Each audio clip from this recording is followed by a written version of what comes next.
안녕하세요. 제이쌤입니다. 영어 공부는 읽기, 듣기, 쓰기, 말하기 이렇게 네 가지 부분이 있습니다. 책을 빨리 읽으려면 많이 읽어봐야 하고요. 듣기를 잘하려면 많이 들어봐야 하고 많이 써봐야 좋은 문장을 쓸 수 있고 말하는 연습을 많이 해야 회화를 잘할 수 있습니다. 당연한 소리죠. 하지만 내가 바쁘다 또는 귀찮다, 시간이 없다, 어렵다 등등의 이유로 한 가지만 공부를 해야 한다면 그건 바로 듣기입니다. 다른 세 가지 부분들이 중요하지 않다는 얘기가 절대 아닙니다. 중요하죠. 하지만 듣기 훈련 하나만으로도 다른 세 가지 분야의 공부를 어느 정도 레벨까지는 커버가 가능합니다. 아기들이 모국어를 익히는 과정을 생각해 보시면 쉽게 이해가 갑니다.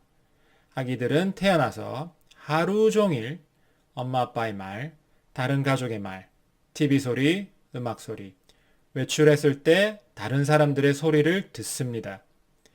아기들이 읽고 쓰고 말하기는 하지 않죠. 그냥 듣기만 할 뿐입니다. 그러다가 1년 후에 엄마 아빠를 말하게 되고 2년 후에는 간단한 문장을 말할 수 있습니다. 그러다가 3살 넘어서는 대화가 가능해지게 되죠. 그렇게 그 언어의 원어민이 되어가는 겁니다. 자, 이렇게 듣기만으로 원어민 레벨에 갈 수 있습니다. 당연히 그 후로 고등교육을 받아야 더 유창한 모국어를 구사하고 복잡한 글도 쓸 수 있습니다. 그런데 대부분의 학습자들은 영어를 배울 때 고등교육을 받은 원어민 수준의 영어를 원하는 게 아니죠. 대부분의 학습자들이 원하는 영어 수준은 미드와 영화를 100%까지는 아니지만 거의 다 이해하고 완벽한 문법은 아니지만 외국인과 대화를 할 때 거리낌 없이 내가 하고 싶은 말을 자연스럽게 하는 게 목표일 겁니다. 자, 그렇다면 이 영상을 끝까지 시청하시고 제가 말씀드리는 방법을 꼭 실천해 보시기 바랍니다. 분명히 여러분들이 원하는 성취를 이루는데 도움이 될 거라고 확신합니다. 제가 방금 말씀드렸던 아기들의 언어 능력이 느는 원리를 한번 생각해 보시기 바랍니다. 아기들은 하루 종일 그 언어를 듣잖아요. 얼마나 많이 듣겠습니까? 자, 그렇다면 무조건 많이 듣는다고 듣기 능력이 늘까요? 반은 맞고 반은 틀렸습니다. 듣기를 많이 하면 듣기 능력이 느는 건 맞지만 어떻게 어떤 방식으로 듣느냐가 관건입니다. 아기들은 부모의 표정과 행동, 그리고 현재 벌어지는 상황 등을 보면서 듣기 때문에 반복적으로 듣다 보면 결국 그 말의 의미를 깨닫습니다. 그런데 성인들이 아기들처럼 그렇게 언어를 익힐 수 있나요? 어렵죠. 거의 불가능하다고 봅니다. 누가 여러분들에게 하루 종일 손짓 발짓 하면서 영어로 말해주지 않잖아요.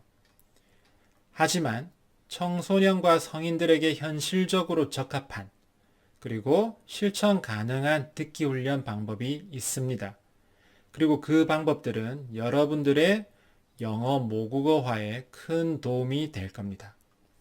제가 여기서 청소년이나 성인들에게 적합한 듣기 훈련 방법을 두 가지 가르쳐 드리겠습니다.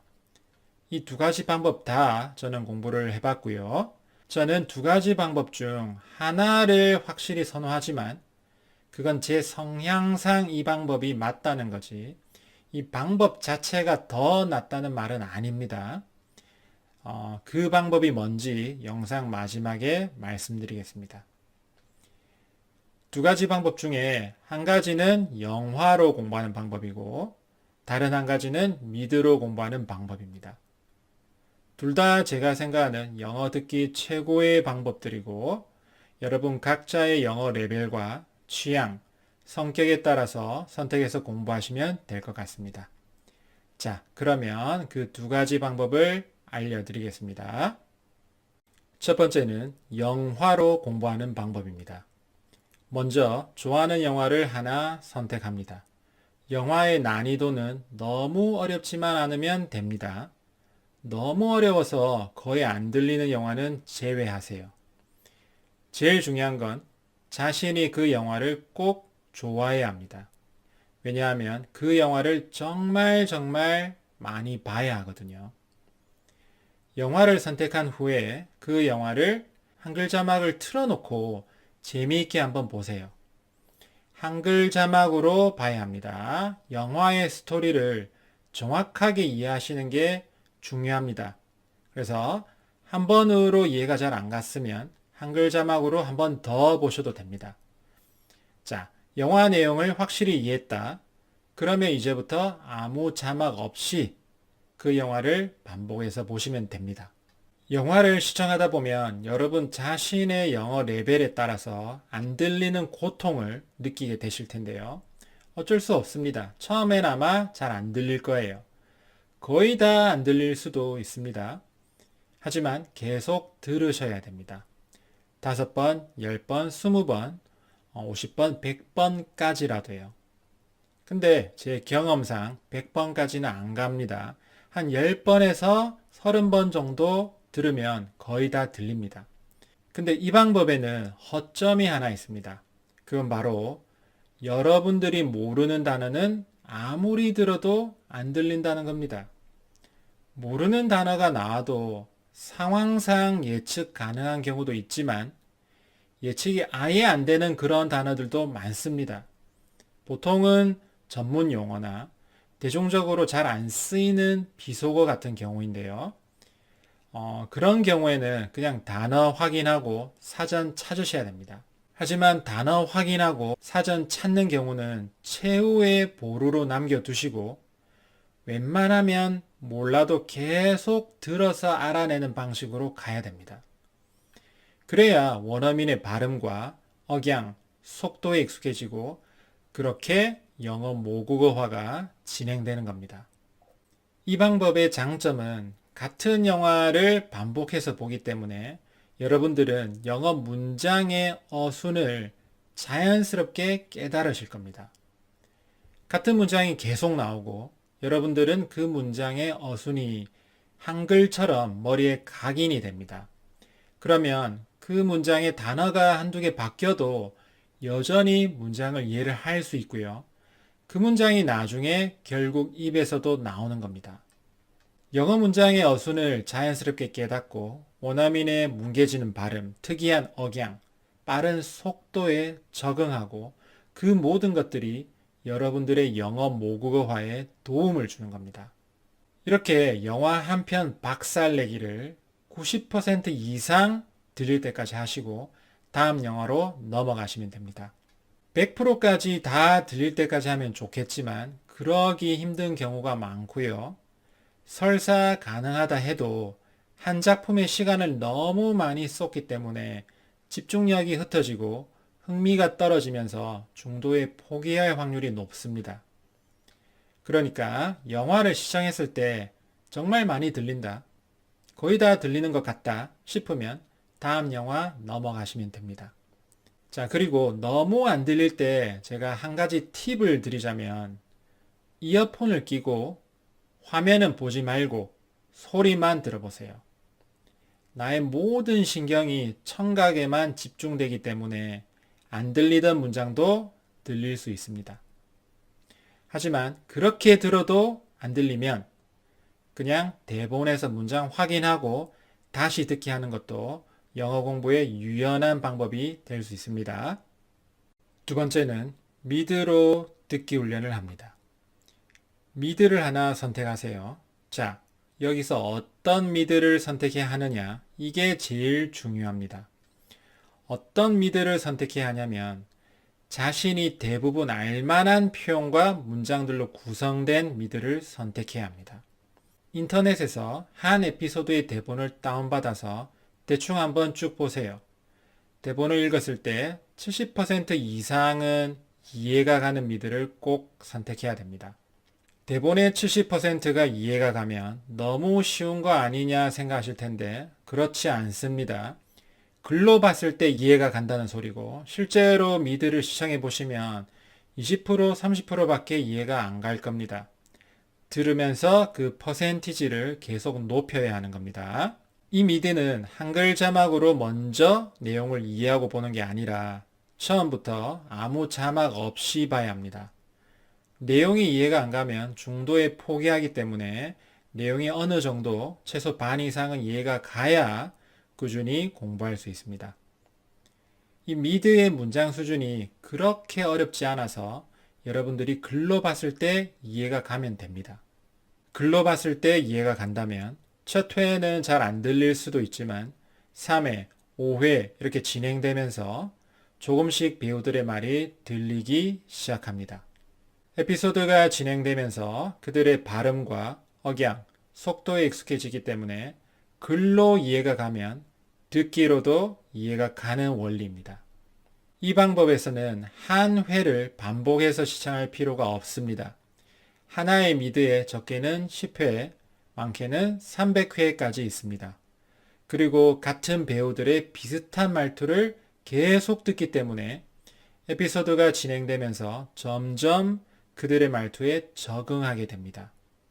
나중에 시즌 2, 3 넘어가면서 무조건 들리게 되어 있습니다. 근데 조금 귀가 트였다고 해서 더 어려운 작품으로 넘어가시면 안 됩니다. 자신의 귀에 적당히 들려야 계속 재미있게 시청할 수 있고 반복적으로 영어 문장을 들으면서 영어 어순을 자연스럽게 깨달을 수 있고 원어민의 뭉개지는 발음과 억양 그리고 빠른 속도에 적응하면서 영어가 자신의 것이 되어가는 겁니다. 그래서 이 모든 걸 이루려면 조금 쉽게 느껴지더라도 계속 그 미드를 시청하셔야 됩니다. 그러면서 영어 모국어화 과정이 여러분에게 진행이 되는 겁니다. 그렇게 시즌이 7개, 8개 되는 미드한 시리즈를 다 시청하고 나면 영어 귀가 어느 정도 뚫려 있을 겁니다. 원어민처럼 완벽히 알아듣는다는 말은 아닙니다. 여전히 여러분들이 모르는 단어는 계속해서 나올 거예요. 하지만 이런 방식으로 여러분들이 미드 시리즈 정복을 계속 해나가시면 그 모르는 단어들도 점점 쉽게 예측이 되고요. 모르는 단어의 양이 줄어듭니다. 그리고 이해가 가는 문장들이 점점 많아지는 거예요. 자, 그리고 작품 선택에 제가 팁을 좀 드리자면 처음에는 웬만하면 애니메이션을 보는 게 좋습니다. 아무래도 발음이 깨끗하게 들리고 주 시청자가 아이들인 경우에는 문장도 보통 쉽습니다. 애니메이션을 최소 한 작품을 끝낸 후에 프렌즈나 모던 패밀리 같은 시트콤으로 넘어가는 게 좋습니다. 어느 정도 듣기 능력이 쌓여야 그런 시트콤도 조금 들리기 시작하고 계속해서 시청할 수 있습니다. 애니메이션 추천은 여러분들이 인터넷 검색해 보시면 많이 나오실 텐데 그 중에 자기 취향에 맞는 작품을 보시면 되고요. 제가 한 작품 추천드리자면 넷플릭스에 할로우라는 작품이 있습니다. 저도 최근에 시청을 했는데요. 청소년들이 주인공이고 주 시청층도 어린이나 청소년이기 때문에 비교적 쉽고 잘 들립니다. 그리고 내용도 성인이 봐도 재미있는 내용이라서 계속해서 시청하실 수 있을 겁니다. 저도 정말 재미있게 시청했고 여러분들의 듣기 훈련에 도움이 될 거라고 생각합니다. 자, 어떠신가요? 어떤 방법이 여러분에게 더 잘 어울리고 효과적일 것 같나요? 둘 다 확실하고 효과적인 방법이고 선택은 학습자의 성격에 따라 갈릴 것 같습니다. 저는 같은 작품을 반복해서 10번 이상 보기가 좀 힘들더라고요. 그래서 저는 두 번째 방법을 좀 더 선호합니다. 재미가 있어야 꾸준히 볼 수 있거든요. 하지만 첫 번째 방법이 많은 반복을 하는 방식이기 때문에 귀가 좀 더 빨리 뚫릴 수 있습니다. 처음에는 잘 안 들리던 배우들의 대사들이 어느 순간 들리기 시작하고 재미있게 시청을 하는 자신을 보게 된다면 그건 이미 여러분들의 영어 듣기 실력이 늘었다는 뜻입니다. 제가 지금까지 알려드린 방법이 효과를 보려면 여러분들이 실천을 하셔야 되는데요. 이렇게 해서 설마 되겠어?